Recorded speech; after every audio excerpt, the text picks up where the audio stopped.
नमस्कार दोस्तों, मैं वर्षा आप सभी का सुनो कहानी चैनल में स्वागत करती हूँ। आज मैं आपको कामिका एकादशी की व्रत कथा, पूजन विधि और महात्म्य सुनाने जा रही हूँ। सच्चिदानंद रूपाय विश्वोत्पत्त्यादि हेतवे तापत्राय विनाशाय श्री कृष्णाय वयं नमः। सर्वप्रथम कामिका एकादशी की पूजन विधि। कामिका एकादशी श्रावण मास के कृष्ण पक्ष की एकादशी को मनाई जाती है। इसे पवित्रा के नाम से भी जाना जाता है। प्रातः स्नान आदि करके भगवान विष्णु की प्रतिमा को पंचामृत में स्नान करा के भोग लगाना चाहिए। आचमन के पश्चात धूप, दीप, चंदन आदि सुगंधित पदार्थों से आरती उतारनी चाहिए। अब कामिका एकादशी की व्रत कथा। एक समय की बात है कि किसी गांव में एक ठाकुर रहा करते थे। वह बहुत ही क्रूर स्वभाव के थे। क्रोधवश उनकी एक ब्राह्मण से भिड़ंत हो गई, जिसका परिणाम यह हुआ कि वह ब्राह्मण मारा गया। उस ब्राह्मण के मरणोपरांत उन्होंने उसकी तेरवी करनी चाहिए, लेकिन सब ब्राह्मणों ने भोजन करने से इनकार कर दिया। तब उन्होंने सभी ब्राह्मणों से निवेदन किया कि हे भगवान, मेरा पाप कैसे दूर हो सकता है। इस प्रार्थना पर उन सब ने उसे एकादशी व्रत करने की सलाह दी। ठाकुर ने वैसा ही किया। रात में भगवान की मूर्ति के पास जब वह शयन कर रहा था, तभी उसने एक स्वप्न देखा। स्वप्न में भगवान ने उसे दर्शन देकर कहा कि हे ठाकुर, तेरा सारा पाप दूर हो गया है। अब तू ब्राह्मण की तेरवी कर सकता है। तेरे घर सूतक नष्ट हो गया है। ठाकुर तेरवी करके ब्रह्म हत्या के पाप से मुक्त हो गया और अंत में मोक्ष प्राप्त करके विष्णु लोक को चला गया। अब कामिका एकादशी का महात्म्य। पूर्व काल में नारद जी ने ब्रह्मा जी से प्रश्न किया, हे भगवान कमलासन, मैं आपसे यह सुनना चाहता हूँ कि श्रावण के कृष्ण पक्ष में जो एकादशी होती है उसका क्या नाम है, उसके कौन से देवता हैं तथा उससे कौन सा पुण्य होता है। प्रभु, यह सब आप मुझे बताइए।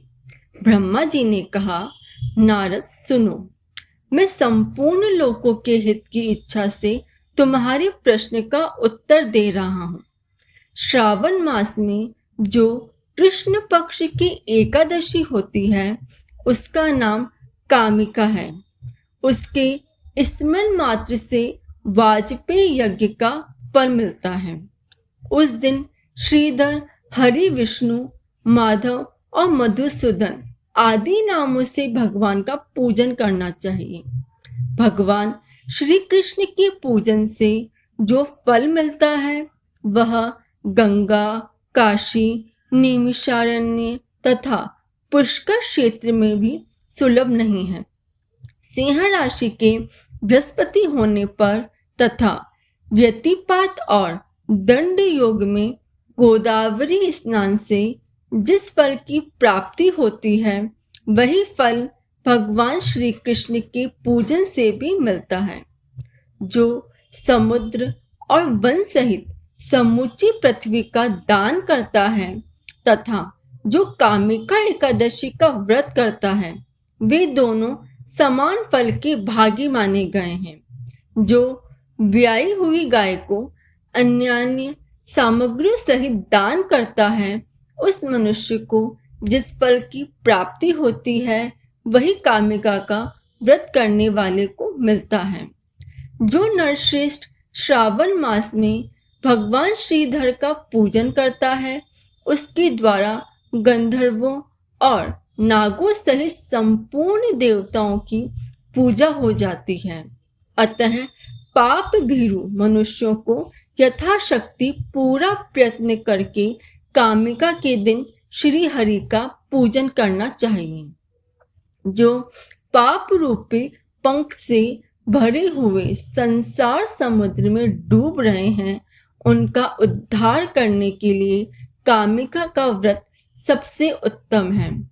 अध्यात्म विद्या परायण पुरुषों को जिस फल की प्राप्ति होती है, उससे बहुत अधिक फल कामिका व्रत का सेवन करने वालों को मिलता है। कामिका का व्रत करने वाला मनुष्य रात्रि में जागरण करके ना तो कभी भयंकर यमराज का दर्शन करता है और ना कभी दुर्गति में ही पड़ता है। लाल मणि, मोती, वैदुर्य और मूंगे आदि से पूजित होकर भी भगवान विष्णु वैसे संतुष्ट नहीं होते जैसे तुलसी दल से पूजित होने पर होते हैं। जिसने तुलसी की मंजरियों से श्री केशव का पूजन कर लिया है, उसके जन्म भर का पाप निश्चय ही नष्ट हो जाता है।